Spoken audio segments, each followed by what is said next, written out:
Welcome back. This is Breakfast Daily on CCTV. We're going to take a look at some newspaper headlines and then some online stories, starting with the ABC News. ABC News has it here. Milking the sacred cow. How Kojo Chum Boafo blew $2.3 million on travel allowances. That story is on page 3. Come, explore and participate upon Nkrumah to diasporans. That story is on the back page. Notre Dame, Ghana hasn't donated $1 million. Dollars. That story is coming from Akufo-Addo, and that story is on the page 5. There's an editorial here. Halt lawlessness on motorway now. And that is on page 5. Okay, so let's now look at the Daily Graphic. The Daily Graphic has it here. EC puts limited voter registration on hold. Story on page 3.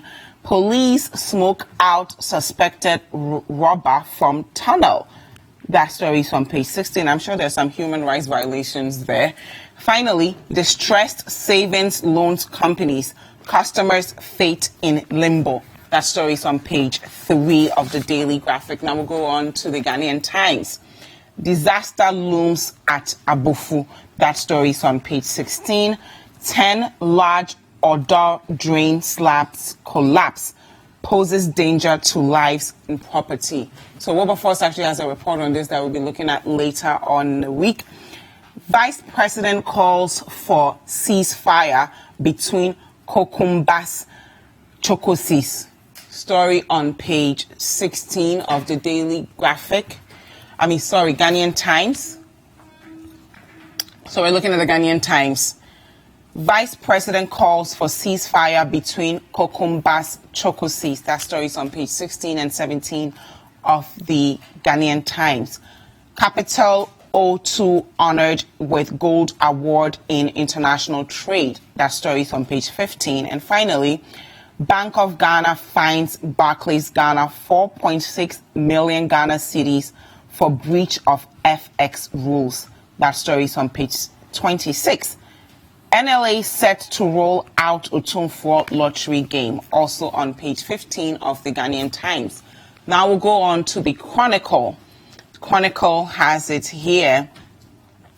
Burkinabe arrested with gun in Ghanaian church. I won't waste your money on floods. Ghanaians should change their attitude. That's coming from the president, and that story is on pages 2 and 3. No Shraj report is missing. That's coming from the AG, and sent Nigerians involved in crime back home. That's a writer by Ebo Kwanzaa, and it's on page 14. Now we'll go on to the Finder. Teens on smoking spree. 1.3% of JHS pupils aged 13 to 15 years smoke shisha. Wow. 2.8% also smoke cigarettes. That story is on page 2, and that's a very sad one there for our young people. 2 Shraj reports on Zoomlion not missing. That's coming from the AG's office, and that story is on page 5. June 3rd, disaster victims battling travesty of justice. One Ghana movement. That story is on page 5 as well. Ghana proposed deal to export gas to Ivory Coast. Story on page 14. Now we'll go on to the Herald. EC bosses collapse under massive pressure. Suspend limited voter registration indefinitely. Stories on pages 3, 4, 5, and 7 of the Herald.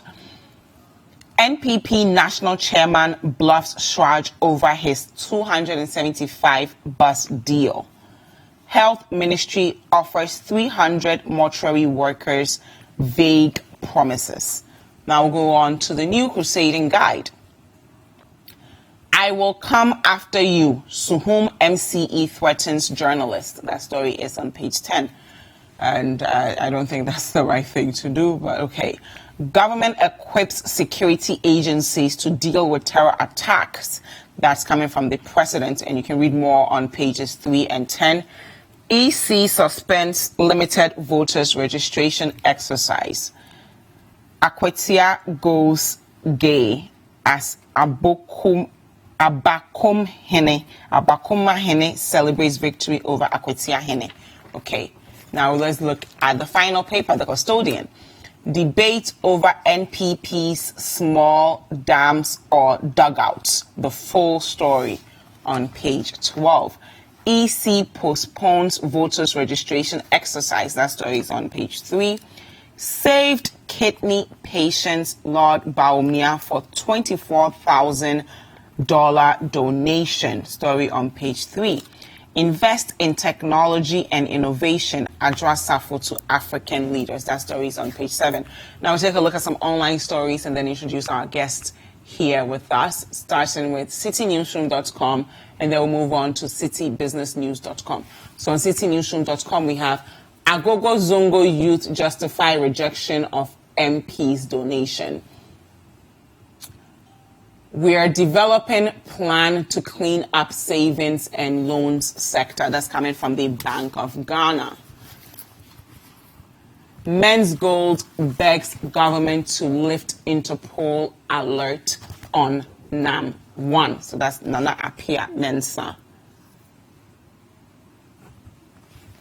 I'm not scared of court. Amidu must follow due procedure.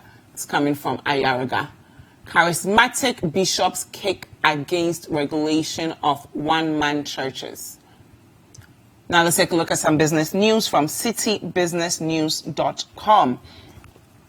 Ghana Tourism Authority gives Villaggio Vista 24-hour ultimatum to regularize operations. Government can't pay full principal on interest to microfinance customers. This comes from a financial economist. And of course, you can get all of your business news from citybusinessnews.com and all of your news from citynewsroom.com. We have been joined by Noel Nachuga, who is a lecturer at the Ghana Institute of Journalism, and Akwesi Boateng Boama, who is a private legal practitioner. And we're celebrating City at 1, so let's start off with some well wishes for us. Well, good morning, gentlemen. Good morning, and good morning to your viewers. I want to say happy birthday to City TV. Thank you. No one can downplay the role of television in our democratic discourse in this country. I mean, we know the history, we know the role of the media. And so when we had City FM and then we heard of City TV, a lot of us were happy because then it brings some variety on board. And for a television station like this to stand out, even though you are competing, you know there's a competition between yourself and your own radio station, but then you stand out so well amidst the competition. I must say it's been a good journey so far. Keep doing your best. Thank you. And then kudos. Thank you, yes. Thank you. On behalf of the whole team, we thank you. Yes. Good morning. Good morning to you. Good morning. Good morning to your viewers. I must say that City FM has come a long way, City TV for that matter. And I think that out of the numerous TV stations we have so far, they really distinguish themselves in terms of their programs, in terms of the way they go about it. I mean, the maturity, the content, and nobody can take it away from you. And that's why some of us feel proud to come and sit every morning. I mean, obviously, we have certain invitations from certain quarters, but then we look at what will suit us and what we stand up for. So, happy 1 year anniversary. Thank you. Thank you both. Right. So let's start out with our first story here, a sad story, unfortunately. I'm reading from page 3 of the Daily Graphic, and it says here, distressed savings loans companies, customers' fate in limbo. So the fate of thousands of customers of some troubled savings and loans companies hangs in the balance as the Bank of Ghana is uncertain when the 7 billion Ghana cedi reforms in that sector will start. The central bank faces the daunting task of raising more than 7 billion Ghana cedis to tackle the crisis in the savings and loans industry. The story goes on to say, and let me quote Dr. Ernest Addison here, who's the governor of the Bank of Ghana. He says, this is a big exercise. It is very expensive, and the magnitude of the cost is very high. We are tackling okay, we are talking, of about 7 billion Ghana cedis, and I'm not sure the government has the budgetary allocation to embark on an exercise of such magnitude. We simply don't have that kind of money now. We simply don't have 7 billion to clean up the entire non-bank deposit-taking institutions, and so we are tackling the microfinance sector, for which 900 million cedis has been provided. So as of now, 347 of the microfinance institutions are insolvent, and we only have about 137 operating currently. And the question now is, what's going to happen to all the people who have saved with these institutions? What's the way forward? And how do we ensure that we don't get here again? So who were the regulators who slept on their jobs for us to get to where we are now, that we're going to have to spend money to clean up this sector? Let me start with you. All right, thank you. I must say, when the banking crisis began somewhere in 2015 or 16, I guess, a lot of us asked lots of questions that are still unanswered. We've heard rumors of people acquiring licenses they didn't deserve or they didn't qualify for. And also we've heard rumors of people sleeping on their jobs as regulators when they have to monitor the activities of these institutions. We have also heard of issues of bad corporate governance that characterize the whole financial sector. And then that obviously puts the ordinary, innocent Ghanaians' money in limbo, which is a very sad story. If you want to look at the activities some of these peasant farmers, some of these market women go through to raise small amounts of money and save, sometimes towards their children's fees and so on, and then someone is, due to bad corporate governance, is mismanaging these funds, it is very sad. But I want to laud the Bank of Ghana for taking steps now to clean up the system, to clean up the mess and mop up and see what the future holds for the financial sector. For me, it's a very welcoming news, except that we seem to be quite reactive rather than proactive in all of our dealings. What do you mean? Yeah, so we would wait until things get rotten before you see us come up and we want to address situations, when indeed we should be monitoring and evaluating at every step of the way. So I think that this should be a big lesson to regulators, not only in the Bank of Ghana. There are all regulators. We've seen what's happening with NCA and all of these radio stations. People are saying they are witch hunting political opponents and so on and so forth. You don't want to get to that point. What stopped people from asking questions, monitoring and evaluating along the way, and making sure that once anything is going on wrongly, we are able to tap people back to bounds. So I think that henceforth we may want to be a bit more proactive rather than waiting until things get rotten. Okay.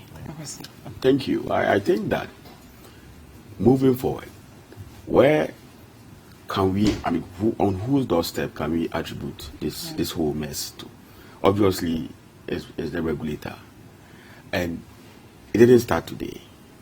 The fact that you have a legal mandate to discharge certain obligations due to the people, you ought to be up and doing and ensure that at all material times you live up to that mandate.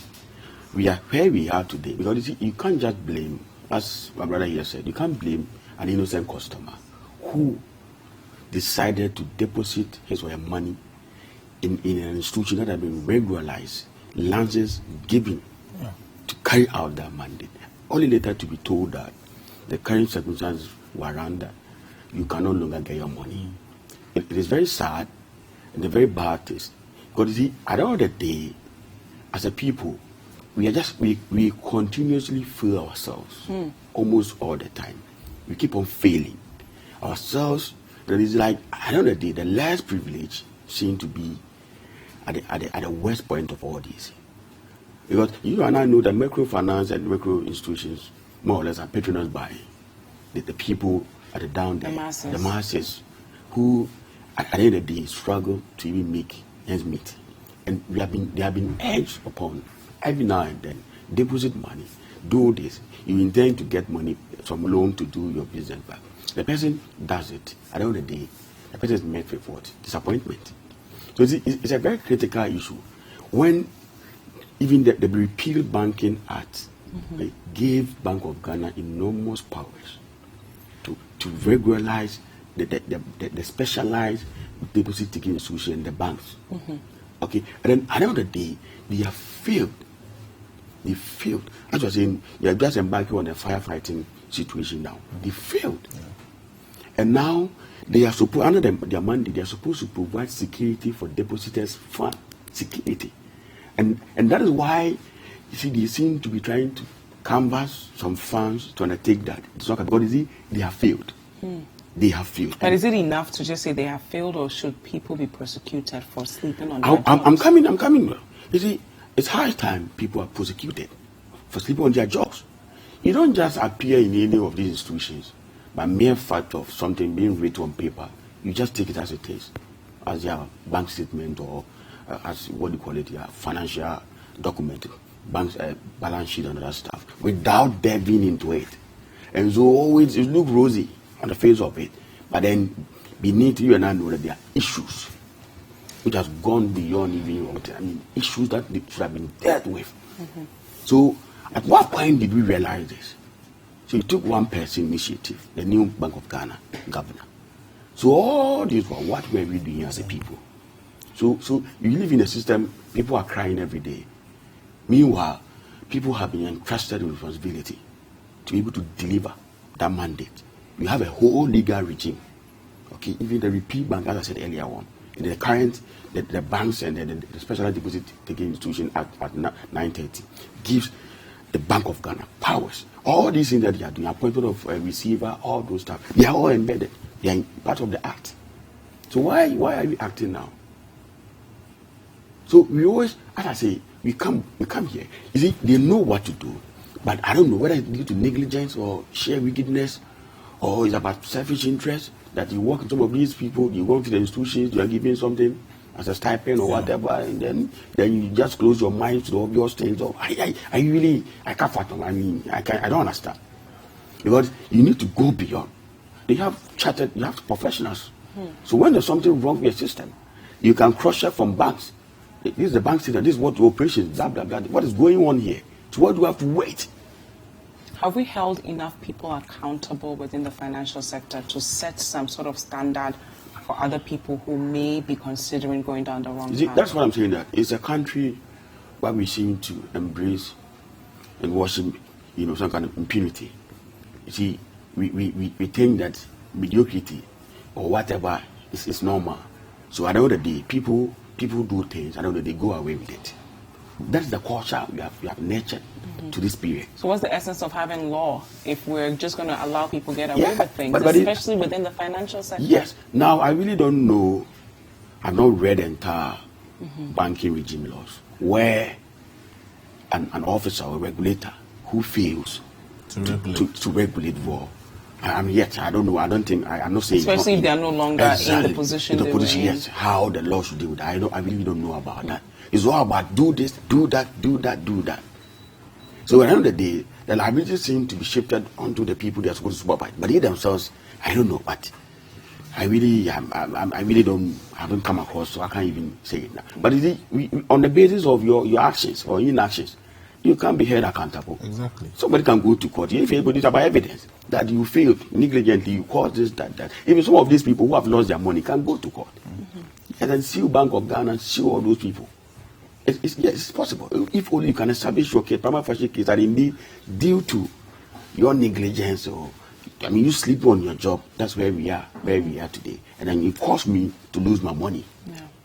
That's what I was just about to say. We don't have to go into the nitty-gritties of the banking law to know whether these actions or inactions could be prosecuted, in the court of law. Once you are doing anything that causes any financial loss to the state, because if you're going to do a cleanup exercise in the financial sector, what it means is that you are going to rely on the consolidated funds to pay who you have to pay, and that's some form of financial loss to the state.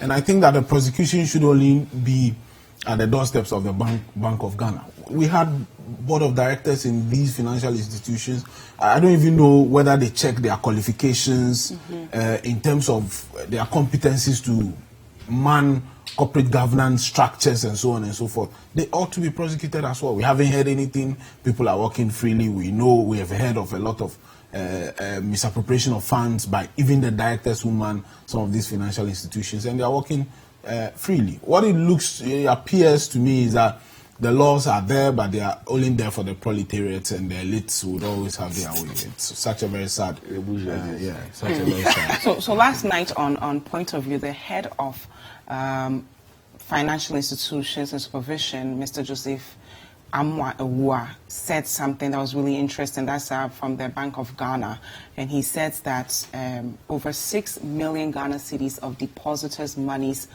are at risk in the savings and loans and financial houses. So we've gone through this whole thing of sensitizing the general public to not keep their monies under their beds and in their shops, save with savings and loans companies and the likes. And unfortunately, a lot of these companies are owned by local Ghanaians, right? So how do we get back the faith we had in this sector if this is where we're going now? Akwesi. I think that some of these financial institutions they've really established themselves. I mean, in terms of their delivery and their competence to undertake or deposit, and then at the end of the day, guarantee the deposit and their money. I mean, if you look, I want to mention more. I mean, some of them are around. If you look at the fact that it has been prone to become 137 now, and it means that some of them have been in existence for some time now. So I think that it is about trying to impose confidence by sanitizing the system, and at the end of the day, making sure that there is an adequate security for deposit money by exhibiting good faith by Bank of Ghana now. That is defining me, because obviously you don't just start operating. There are requirements, the capital requirement and other stuff, which are still Bank of Ghana. Competencies. Yeah, a lot of them. So at least I believe that even though they might not be able to, government should not be able to bring out all this money, but at least there are some of them securities around. They have deposit. So far as they were regularly giving lances, it means that there are some capital requirements they were able to satisfy. And then they must also be having some properties around. That is why they've appointed a receiver under the new at 9:30 to be able to undertake all these jobs and then send them out. And then at the end of the day, whether balance, the government must top it up to be able to suit amount that is needed. That is it. So at least by so doing, and then after that, if implementing effective monitoring system, that is, it's not a matter of just giving the allowances, but going beyond it and scrutinizing their operations every now and then. Every now and then. Regular basis. Yeah, because as you said, corporate governance is really absent in our system. How companies and this institution must be managed by their own people. Some of them, there are a lot of lapses. Some of them, they don't even have the technical knowledge. They don't have anything whatsoever to man them. It's just a matter of, okay, just walking into registrar general for them, pick your form, that is it. And that's why the other day when you came here, the other gentleman was saying that in UK, the corporate government system, they have certain qualifications for people who have become directors, non-executive director and other stuff, board chairman, those kind of stuff. You must have at least lawyer, you must have so depend on the kind of operation you want to go to. So all these things must be critically looked at and addressed. So that going forward, these unfortunate incidents will not repeat itself. No. One of the key things we could also do, I think that the whole industry is also characterized by some form of greed. When, for example, the three of us could put together our resources and establish one financial institution, what it means is that financial capacity for that particular institution is very high. You would set up yours, I'll set up mine, he would do the same. And then you realize that we are trying to operate from different angles, the capacity is not too strong and so on. If you look at some of these foreign banks, what they have and which is very resilient is their financial muscle, very, very strong. But they've built that over decades, even before we gained our independence. No one person did it. But they have evolved. We have the so they have evolved in their parent country and they've scaled up to ours, where we are now If you look at their histories, you look at all of these huge multinational banks, not only one man is behind them. Yes. It is people coming together to form it. And I'm saying that there is strength in the numbers. And so instead of having mini savings and loans and banks and family businesses, you could have resources put together from a couple of people. You have a very strong front, you know, in the banking sector, and that will bring a lot of confidence in the people. I want to go to bed knowing that the money I've saved with you is in good hands. That's all what we want. Once we get to that point, we would continue to have faith in the banking sector. What does this mean for our development? Because we're still a developing country. We have limited resources. We have things that we should actually be using our monies for, like our healthcare, our roads.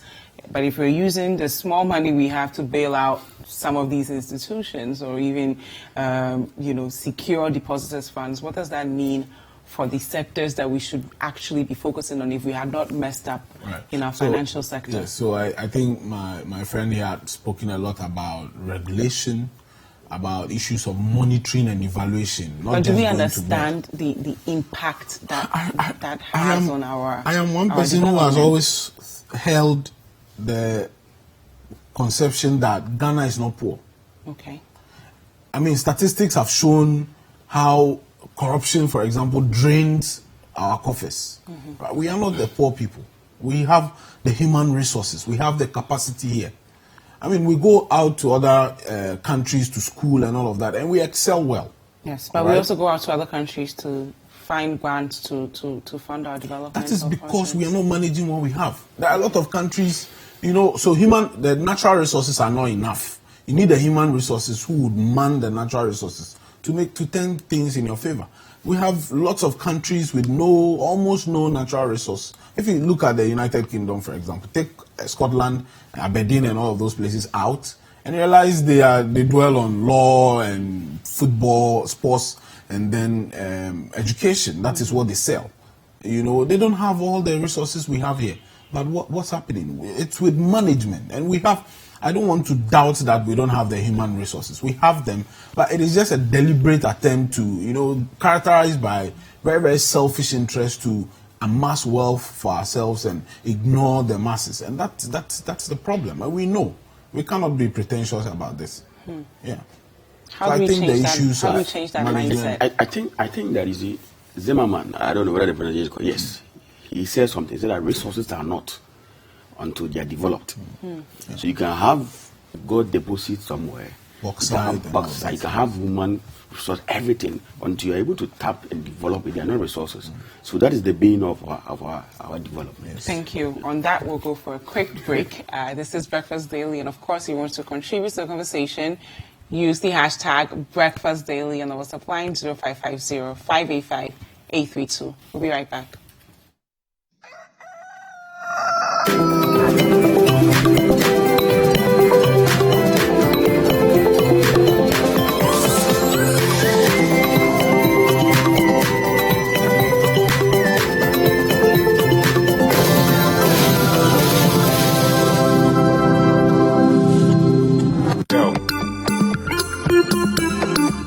Spend 30 minutes every weekday catching up with all the trending social media conversations of the day. If you tweet it, we'll read it. We might just even Skype you. 30 minutes is all it takes, so use the hashtag 30minutes on social media to catch our attention. Join the most interactive social media TV show weekdays at 5 p.m. only on City TV.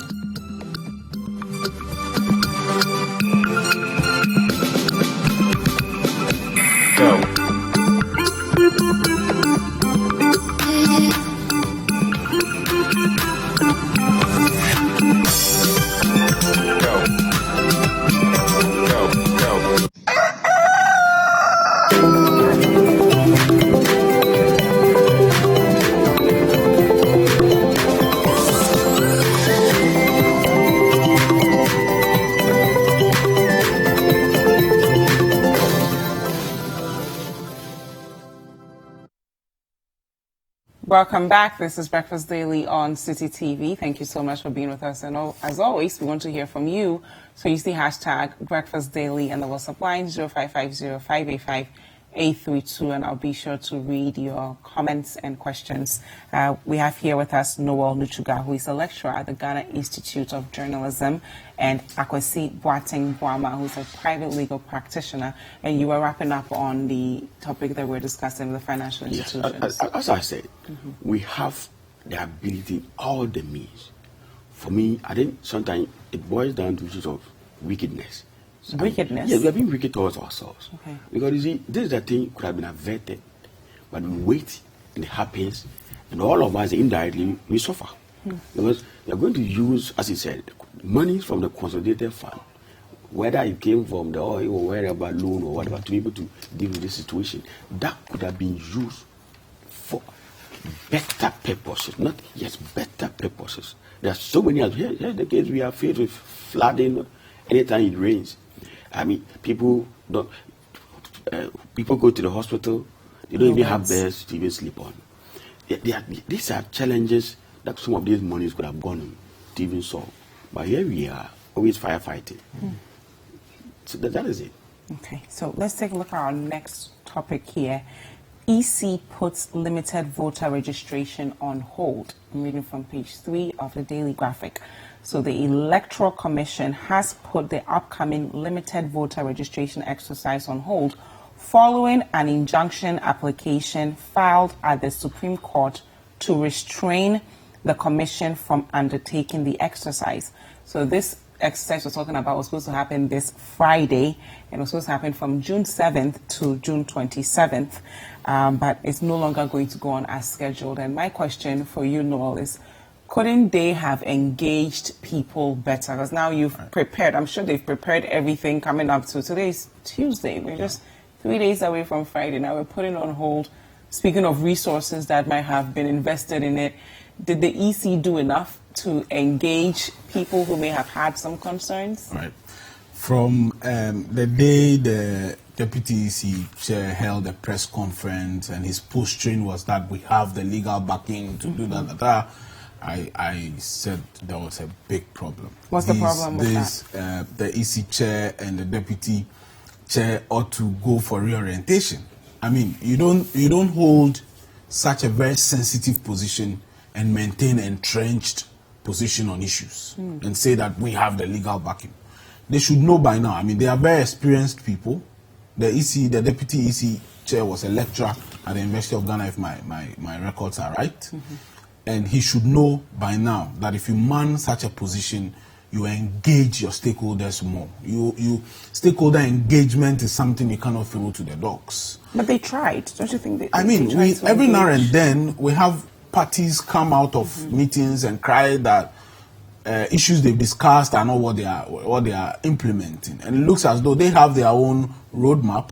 I mean, you are appointed by somebody. You may want to do the bidding of the person, but you have to be cautious and conscious of your steps, your utterances, and so on and so forth. You know, they should know by now that it's not everything that is legally right that is morally right. And we've had instances where people had the legal right to do certain things, but the moral rights prevented them from. But what doing if those so. parties are also deliberately under the impression that the EC is just here to serve the interest of? It could be a perception. It might not even be the reality. I think as referees, if you are doing your diplomatic duties well, you wouldn't have such situations. And I mean, there are records to show.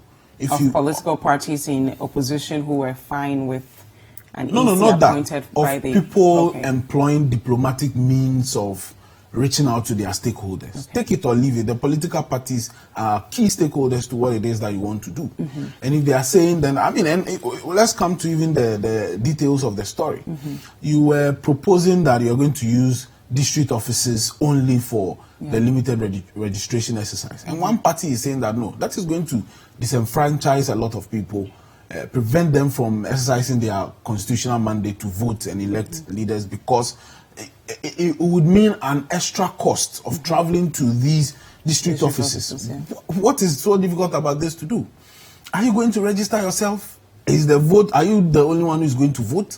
There are lots of Ghanaians in very rural areas. And in history, we've had limited registration done in all of these areas. So why come and cut I mean, you're either doing it or not, or you're not doing it at all. But do it halfway and prevent other people from registering. I didn't see the sense in that. And then it appeared they had a very entrenched position. We are going ahead because we have the constitutional mandate to do so. I don't think it is in the best taste.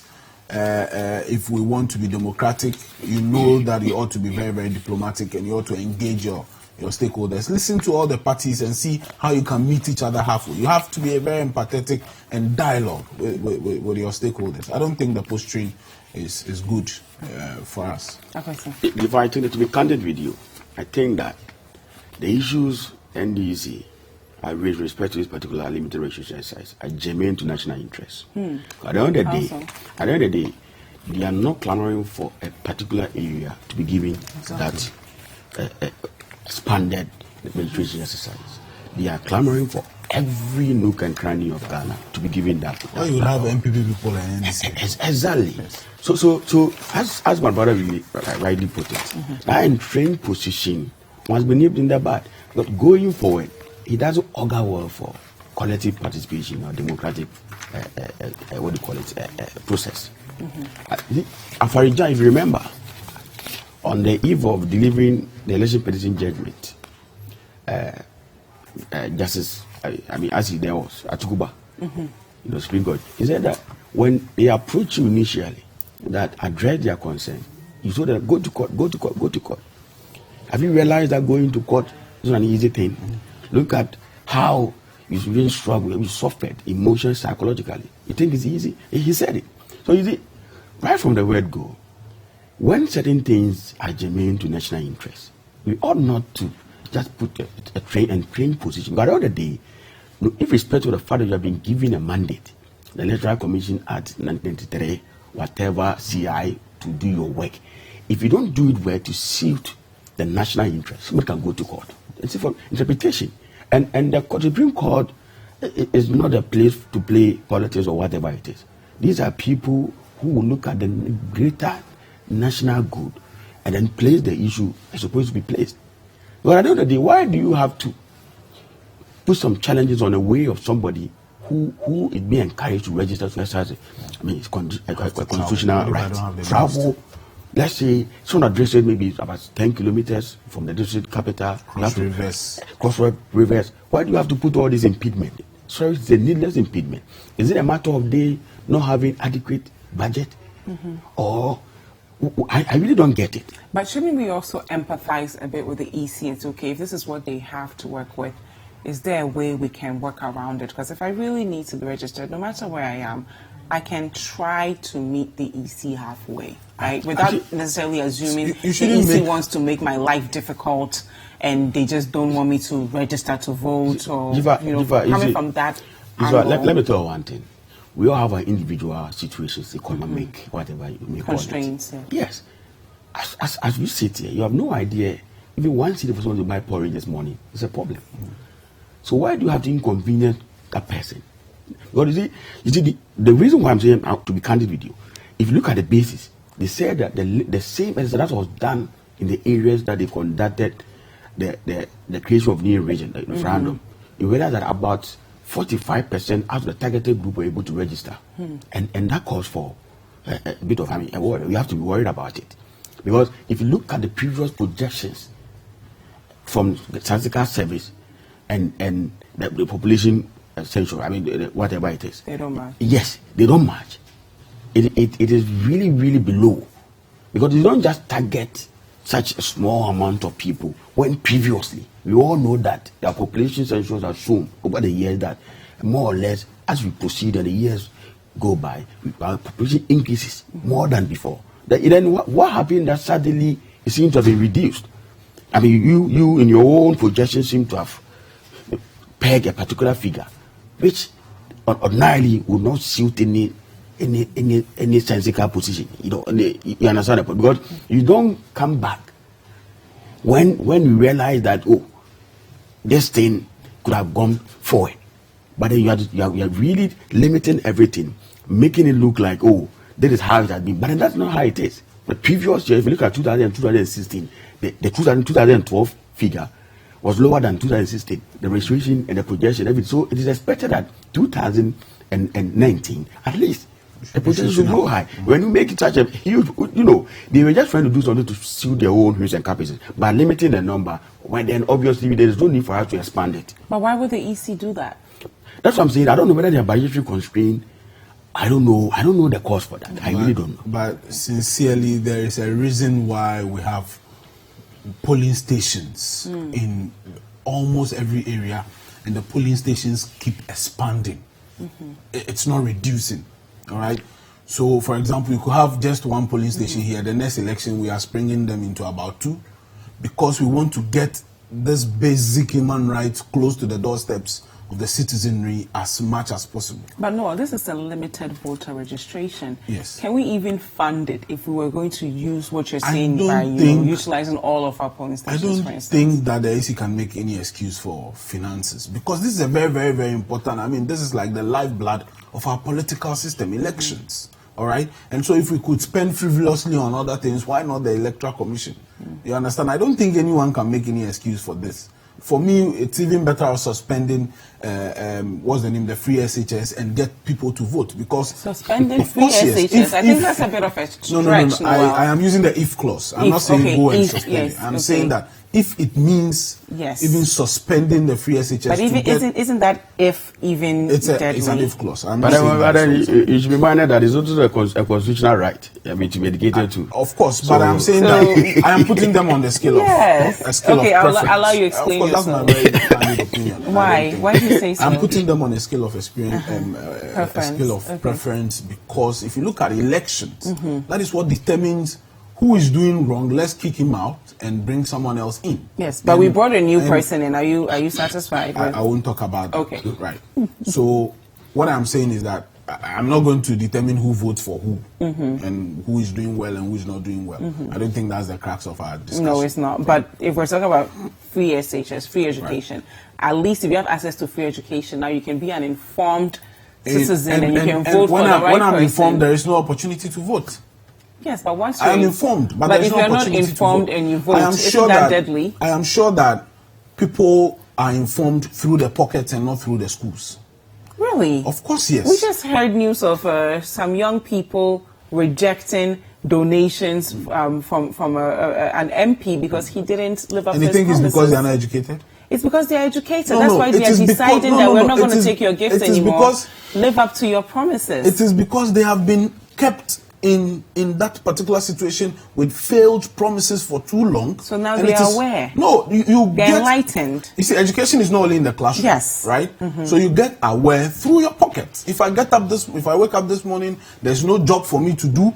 There is no money to buy porridge, 1 Ghana cedi porridge. That is what informs me so to you make would a decision. take the donation and as not opposed going to school. Not everyone wants to go to school. Come again? Wouldn't you take the donation then? I wouldn't, because then it is like every Christmas or every Easter you come and drop this and go. Okay. I won't take it. It gets to a point where through your repetitive actions I've become enlightened. I've become informed. Not necessarily through the classroom. And so what I'm saying is that for me, if it even means suspending any other activity and empowering our electoral system, that is very, very important for me, because then that is the lifeblood of the democracy we are practicing. Unless otherwise, we are not practicing democracy. Here is our elections. For me, that is like the very, very important, the vertebrate of our political fiber, and we cannot downplay that. You don't have to stress anybody to register.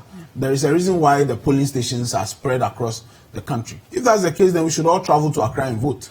On the election day, tell me you don't have the resources to take polling materials and electoral materials to all of these places. We'll all travel to Accra and come and vote. And then we say you are actually managing the budget. Otherwise, please decentralize this. Let people register at the polling stations where they vote. Okay. I will see your final comment.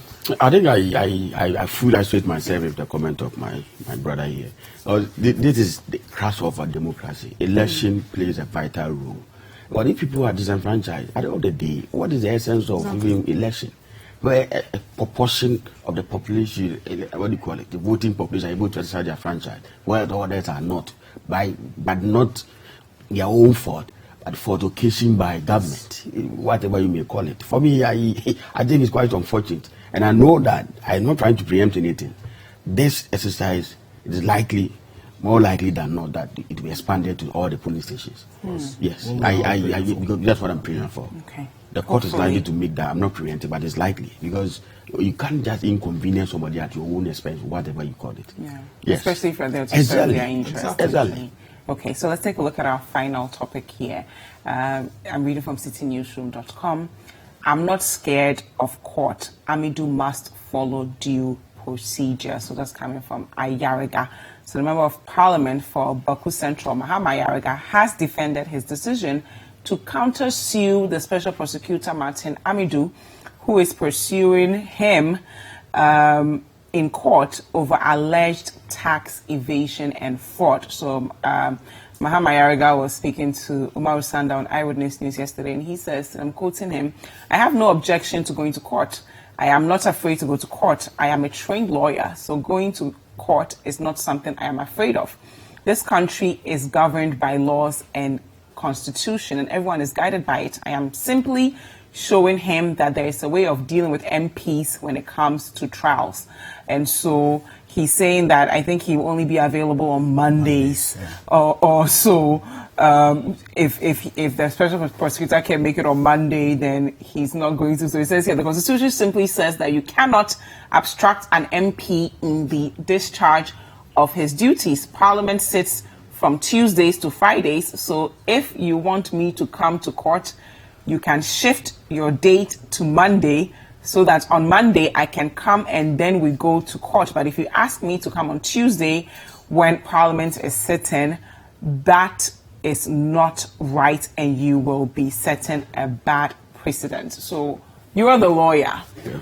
Explain this to us. So if you're a parliamentarian, does that mean the only free day you have is Monday, and it's no one can come after you? You see, this whole regime about parliamentary privilege, the immunities, it started somewhere 1397 in UK, when they wanted to pass a bill to indict, as a king, Richard II of England, and then the particular member who was championing that cause at the end of the day got prosecuted, and in fact, he was charged with a treasonable offense.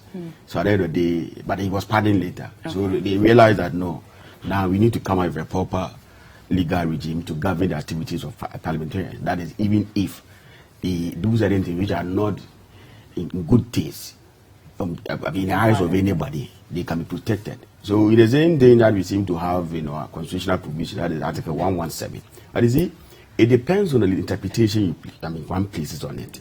Now, as we speak, it says that on the MPs, whether it's civil or criminal, at any process, service on that MP or clerk or a member, whoever, those particular three categories of people, on his way going to Parliament, or when he's attending to or returning from any parliamentary proceedings.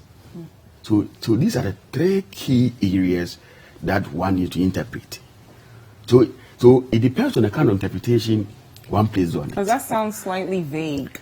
Exactly. That's why he's saying that. Well, you see, the whole rationale is to ensure that nobody obstructs any of these people from going to Parliament to exercise, his responsibility, or as a member of Parliament to represent his people, to obstruct the process of Parliament. But in the same vein, too, justice also demands that there are three arms of government. And the other side also demands that when you also want someone to appear, you need to think about it. See, how do you position the current situation in the eyes of the law? That is how the difficulty is. Because for me, I don't think he is doing his own interpretation, which is entitled to. But already the interpretation of such matter lies with the Supreme Court in accordance with the Constitution. Because is he on his way to Parliament, or is he attending to, or is he returning from any? Are you getting the point? So obviously it's about interpretation, but then it boils down to one thing, that is trying to ensure that nobody obstructs the parliamentary process. So, but for me, from the conduct of Mahama, I think he is more or less engaged in acts of populism. This is really a legal matter, it's a court matter. So for me, when I even heard that you be interviewed, I saw on Facebook, I was like, come on, the matter is even in court. Ordinarily, He shouldn't. I mean, you shouldn't. I mean, the court has taken over the matter, whatever it is. And even when you want to enjoy that privilege, there might be a certificate from what? The Speaker of Parliament, certifying that indeed this member of Parliament, blah, blah, blah, will be coming to a parliamentary session, this, blah, blah, blah, this kind of stuff. That's how it's supposed to be done. But has all these, I mean, have all them been done, have they been done or not? So it's a bit more or less the court who can decide all these matters. I mean, the court has the right to interpret the Constitution. And normally they place a liberal interpretation. You know, remember that the Constitution must be interpreted to encompass the economic, socio-economical, and every aspect of our life at a given point in time. So it depends on, but normally the Supreme Court will tilt towards liberal interpretation. That he is saying that on Tuesday I'm supposed to be in Parliament. You're also inviting me. So indirectly, aren't you obstructing? No, Tuesday is the day he's free. Monday is the day he's free. He's not Monday is free, but every other day he's exactly. not free. So it depends on interpretation. Like one place one. But then the straight and liberal interpretation, I mean straight or literal interpretation will mean that, apart from the three instances that I mentioned. But wouldn't that even make the special prosecutor's job difficult? Because some of these officials that he'll be investigating for corruption charges might all be parliamentarians. Oh, but you see, there's one thing that we should make it clear to the public, that it is not an absolute immunity Okay. from criminal or civil proceeding. It is not absolute. Okay. You see, Grace Coleman issue started, and we realized when he was facing extradition order from UK, from US, from US. I mean, he wanted him to be sent there to stand trial, and they started this whole thing again. And I remember Alan Babin, Somani Babin coming out, and then the later Yakubu, and then even during Abu Dhabi's case, what this other guy is calling for, one of my other guys is calling for, seemed to be in line. Abu Dhabi, the same thing happened, and then I think a particular date was fixed, which was constant within the week. That was where he was free. So, I mean, that any time there was an adjournment, it was fixed to that particular day. They can do it that way, and then this whole, noise and the files, will be gone. Okay. But he has indicated that for Monday I'll be available. So there's nothing wrong with that. He can be faced there, and then he goes to court on that day to face the charges. So, no, let's also look at the issue of the cars that he purchased. So he had gone to Parliament saying he's going to buy a car. He ended up buying more than one, and he's saying, I have every right to decide to use the money I got for a brand new car to get 2 used cars if I deem that fit to serve my people. Is that correct, or does that border on corruption? His position is that it was a loan. Yeah. And I don't think, we'll leave the court to do, the judgment. But I don't think if you give me a loan, and especially there are no conditionalities attached to the loan as to how I'll disburse the loan when I receive them, I don't think he has done anything wrong. But if you ask for it to do a specific thing, so you said you're going to buy a brand new book. Yes. And I give you, I think we used to do this to our parents. Well, not me, but some of my friends. You tell your parents you want to buy a brand new book. They give you money for a brand new book. And then you buy a used book, even if you bought 3 used books. No, that's not what you. I think that's a very different situation. Okay. Here you are giving money. It's not a loan. I'm saying that if the loan comes, even if it's a loan, and if the loan comes with conditionalities, then you want the loan for this, and the agreement is that if you take the money, you use it for that, you don't use it for something else. Then of course he would fall flat. But if there is just a very vague arena, I'm giving you a loan, buy a car, and then I go and I feel I could maximize the money by buying 2 cars. I don't know. So that's what I'm saying. So you don't see any gray interpretation for the court to do. His posturing, I don't have any problem with it, because he has given an alternative that if you want me in court, take me there on Mondays. 1 day out of but that is 5 when he is available. Days. Because remember, the Parliament will go on recess. Yes. If Parliament is on recess, I don't think he can make the same argument. Okay. Right? Now that Parliament is in session, I think the law is clear. You can't obstruct him from doing his parliamentary duties. And he's not also saying he's not going to appear. He's saying that once Parliament is in session, he could only get me on Mondays. I mean, I don't know if judges don't prosecute cases on Mondays. So I was going to ask every day. Exactly. So why won't you take him? Why is Martin also insisting on a Tuesday? I'm wondering why you need Ayariga on a Tuesday. I really, when it comes to fixing of date for hearing, it's not within the powers of a lawyer or a prosecutor. Exactly. Oh, No, okay. no, no. Yeah. It's the court that Yeah, decides, the and court that sometimes decides. you plead with the court that if So they are yes, not my available. lord, Even if you are not- subject to your overriding convenience, can you face my case for? So the discretion always lies with the court. But is it to cut to the chase? I think every criminal conduct has its own ingredient. I really don't know, as a city, the charges have been pressed against him. So it is not within any one of us here to decide But whether not- his conduct amount to a criminal one or not. It is not within. But the point is, every criminal conduct has its own ingredient to establish.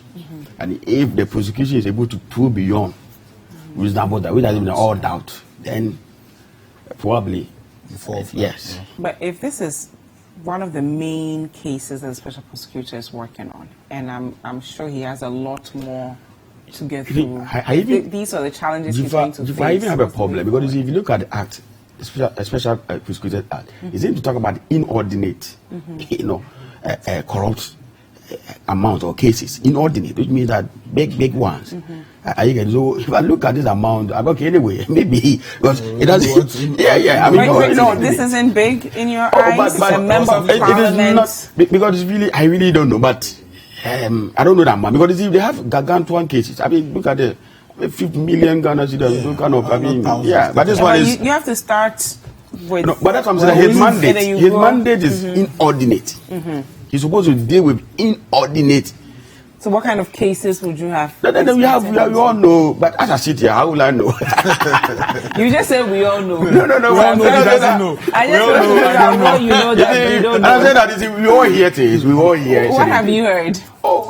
Sometimes we have heard about bust, kind of stuff. They're all Some big monies. Yes, inordinate. Brand new cars, used yes, cars. you deal with that's a special mandate. Inordinate. But then I think it's just like somebody, a billionaire, chasing after one person.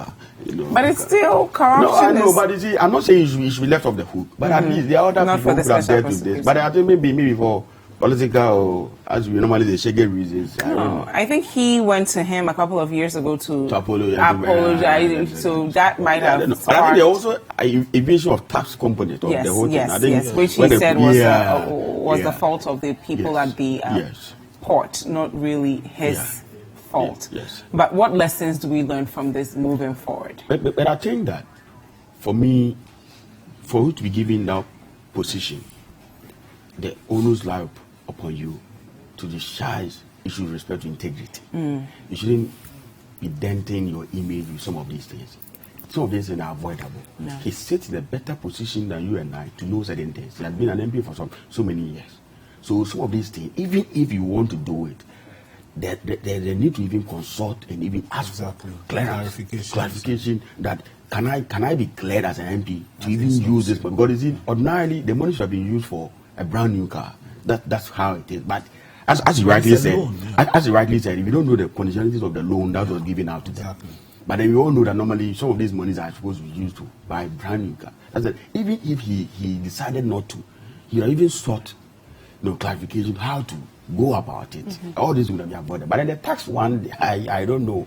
And it's a bit a craft way of answering that question that is a due to them. But then at the end of the day, if they are connivance or whatever, they are sections of the criminal act that will deal with you. If you are aiding, abetting, whatever. So it's not within we here to determine at the end of the day whether he will be convicted or not. Okay. Your closing statements. Myself, I think that Martin has a very fine opportunity not to let this look as though it was a witch hunt mission. For me, anyone who is corrupt or anyone who is found to be corrupt should be prosecuted. Okay. And I think that the posturing shouldn't let anyone feel that no, this is just chasing someone who belongs to a certain political class that I am targeting. Thank you both so much for being with us. Noel Nuchuga is a lecturer at the Ghana Institute of Journalism, and Akwasi Boateng Boamah is a private legal practitioner. Do not go anywhere. Breakfast Daily will be right back.